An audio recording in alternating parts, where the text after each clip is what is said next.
La scuola italiana sciopera. Docenti, personale ATE e studenti si sono astenuti stamane su tutto il territorio nazionale dal lavoro per un'intera giornata.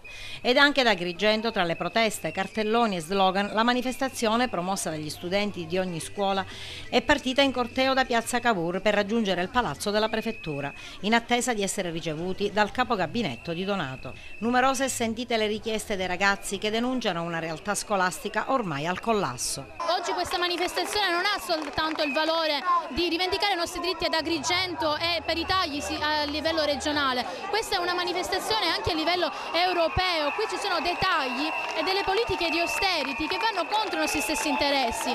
Abbiamo espressamente detto che oggi non dovevano essere presenti né partiti politici, nessun indirizzo che abbia alcun rapporto con nessun centro di interesse né economico né sociale né politico. Noi protestiamo per far capire alle istituzioni che ci governano che oltre al caro libri non possiamo pagare pure l'abbonamento mensile e siamo costretti a pagare 3,50 € al giorno per andare a scuola. Ormai la libertà, non c'è più la libertà di studio.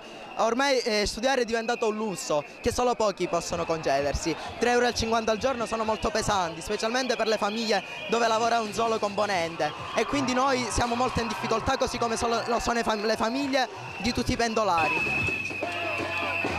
Una manifestazione molto sentita da tutti i ragazzi di tutte le scuole del territorio.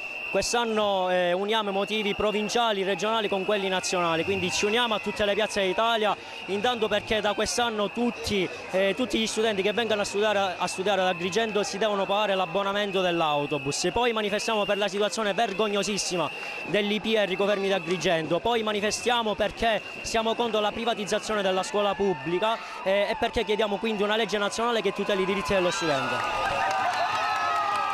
Protestiamo per vari motivi contro il governo, prima di tutto per le valutazioni dell'ente esterno Invalsi, che tenta di portarci tutti ad una media, tutti standardizzati.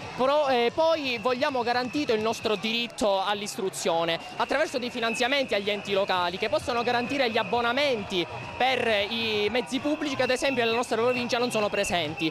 Poi vogliamo garantiti proprio dei finanziamenti alla scuola pubblica, mentre molti finanziamenti vengono elargiti per quella privata, e noi vogliamo essere ascoltati almeno una volta ogni tanto.